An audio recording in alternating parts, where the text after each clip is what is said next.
Yes, Patsy. So I've popped on today to do the second part of the Palmistry with the book that I'm working through and sharing with you.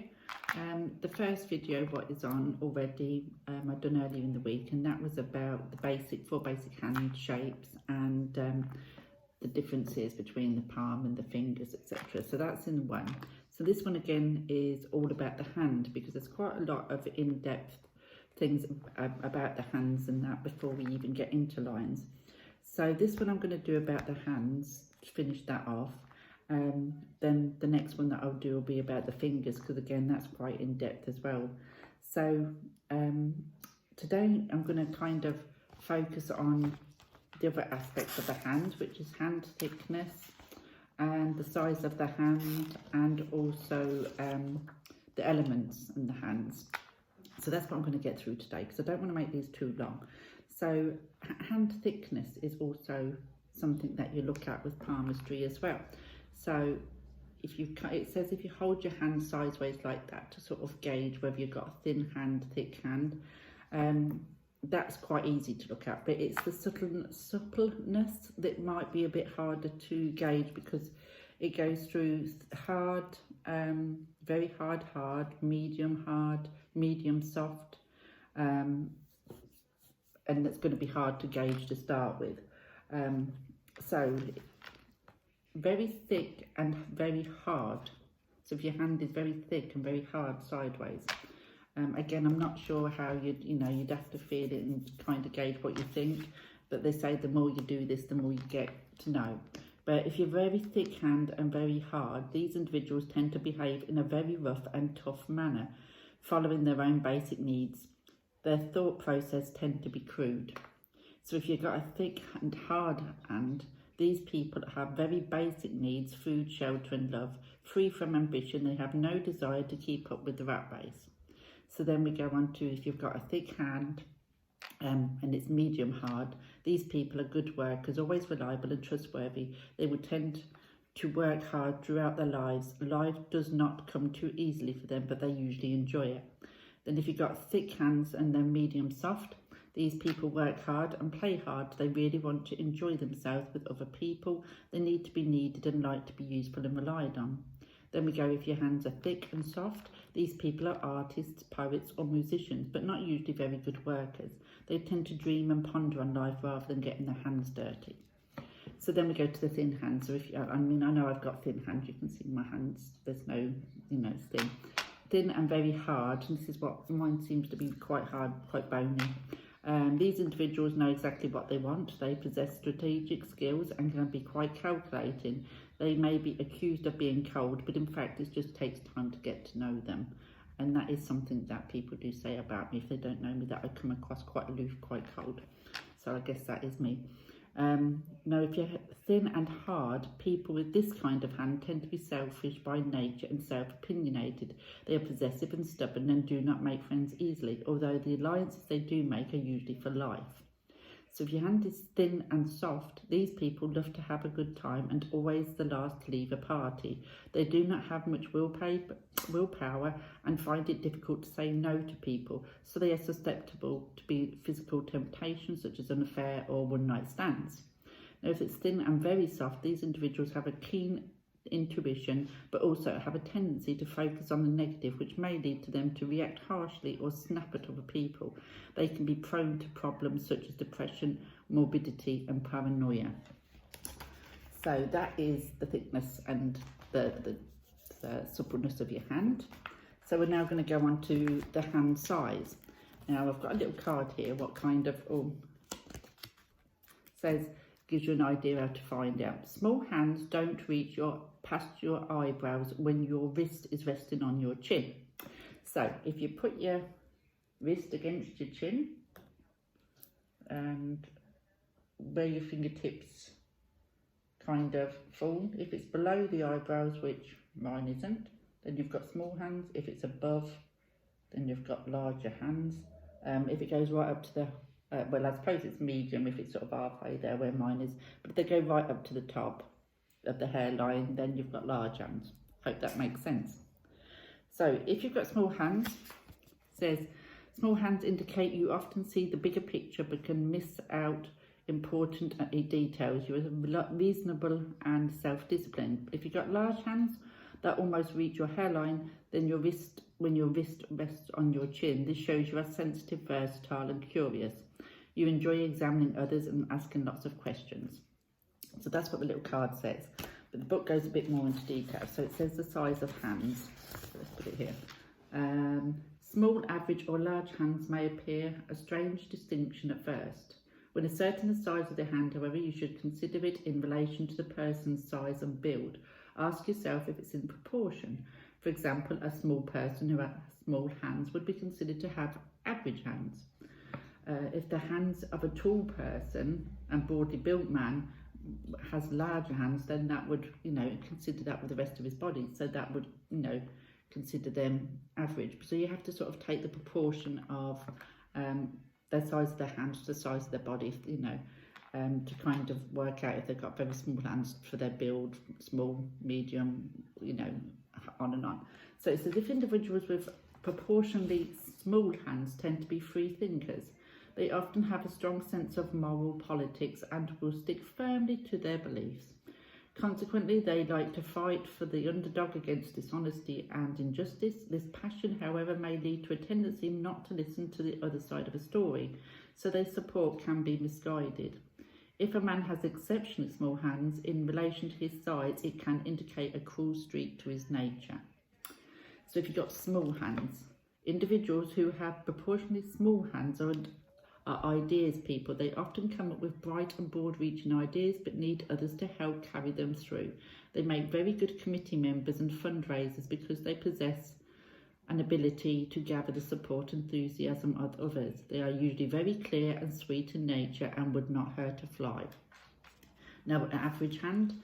People with average hands are down-to-earth individuals who usually possess good common sense and moderate views in life. Such people are balanced, healthy attitudes and good-natured when dealing with other people. Any mental or physical problems are usually overcome easily. Large hands. People with large hands have a perhaps surprising aptitude for doing fiddly things with great patience and may use this talent to earn their living. They have excellent analytical talents and are mentally strong and good-natured. They can usually be found figuring out detailed projects or pursuing hobbies. Now, very large hands. These individuals are very bright mentally. They love trivia and mental exercises which sharpen their minds. They can be very maverick and trendsetters and are unlikely to accept the status quo. They often possess a great strategic ability. They like to be constantly in charge of their life and object to being told what to do. So that is the different size hands. And we're now going to go on to the elemental hands. If you remember from the first one, it kind of give you the four general hands, and if you had a pointed hand, you was a water sign, the element of water, I should say. Sorry. The square hand is earth. The fire hand was fire. The fire hand, I'll get that right in a minute. The conical hand was fire, and the spatulate hand was air. So depending on what shape hand is, it depends on what you fall into. So it says in the card, I'll show you this is the water hand. This is the one where it says if your hand, you had quite a long hand and your middle finger was a lot longer than the others. So that's that kind of shape hand. Can you see that shape there? So that is the water hand, and that indicates artistic, sensitive character. The water hand, often, though not always, the water hand belongs to those people born under one of the water signs, Cancer, Pisces and Scorpio, but this isn't always. But they possess emotional natures with very sensitive and sensual personalities. They are often artistic, enigmatic, esoteric, I will get it out, and intuitive. The water hand usually accompanies an attractive face with large, intense eyes and soft lips. These people have a love of music, art, culture and seek relationships.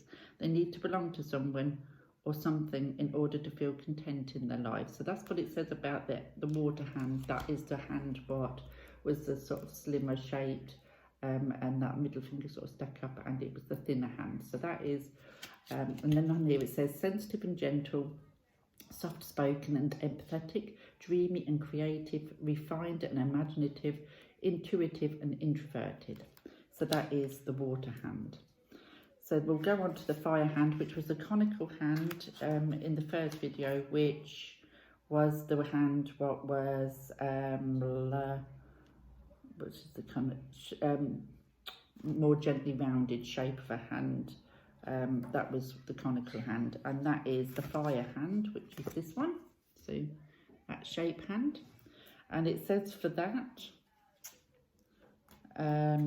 it's just here, a lively hand structure with, so here we go. Individuals with a fire hand tend to be fiery characters who have responsibility, who like responsibility as long as it involves action and excitement. So often, though not always, the fire hand belongs to those born under the 3 fire signs of Aries, Sagittarius and Leo, but not always. These individuals have strong instinct and act on gut feelings. Often they are assertive and quick to rise, but also quick to cool down. They are usually very active individuals who prefer action to excuses. They need to be kept busy, otherwise they are easily bored. These people can handle the stresses of a battle, but cannot always cope with the more mundane responsibilities of life. They do like to be life leaders and do not enjoy following on behind others. So that is the fire hand, which was the conical hand. And on here it says adventurous, seek a challenge, independent, generous and gregarious, and enjoys attention and the initiator. So that is the fire hand, which again is conical. We're then going to go on to the earth hand, which was the short square hand. If you looked at the hand and it was a short square hand, which is the earth hand, which is this one. And it says about the earth hand, a heavy thick hand, that one. It says the earth hand frequently belongs to people born under the earth signs of Capricorn, Taurus and Virgo, but not always. They are well balanced, practical and logical by nature, and so make good problem solvers. They have an inherent wisdom. They are sure-footed in their dealings with people and have a useful ability to detect fakes and liars. Once committed to a personal relationship, they are normally very devoted. Earth types need a purpose in life and usually feel and need to be relied upon in order to be content. They are not afraid of, nor do they mind, good, honest, hard work in order to gain their goals. And then on here it says busy and reliable, down to earth, organised and methodical, drawn to stability, impatient and suspicious, and easily roused. So that is the earth hand. And then the last hand is the air hand, which was the air hand was the, which one was the air hand? I forgot now. The air hand was, oh yeah, the spatula. It's the one where it was narrow at the base and goes wider, that one.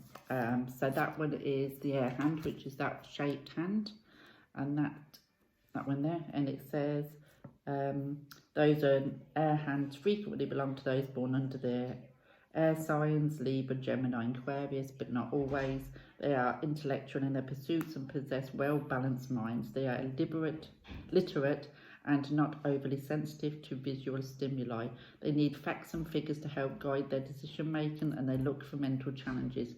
They are strong-minded individuals with a powerful sense of self.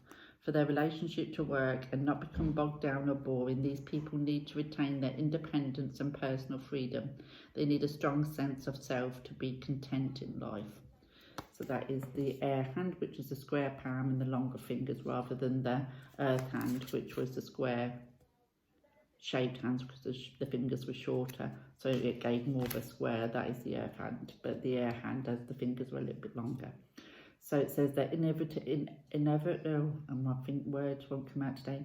Innovative and practical, strong intuition, logical and reasonable, sociable, inquisitive and studious, and easy to get along with. So that is, again, the air hand. So the air hand is there, and it says square palm, long fingers. The earth hand is just a square hand with the short fingers to give it more of the square. Then the fire hand is the longer palm with the shorter fingers, which is the conical in the basic shape, which is that shape. And then we have the water hand with the long palm and also but longer fingers too, and the slimness of it, which was the pointed finger, what the book talked about. So that is the 4 different hand shapes and their elemental to go with it. So next time I will be on to do the fingers, because that's quite a lot of different things involved with the fingers, the differences in the shapes, the sizes, the fingernails, the, you know, things in between your finger, gaps in your fingers, knuckles, and all different things. So that'll be the next one that I do in 3. But that is the hand covered, apart from the fingers now, and then we'll get down to the lines. But thank you for watching, and that is the second part, and I hope you got something out of it and you could, you know, keep up with me, and I will speak to you all soon. Bye for now.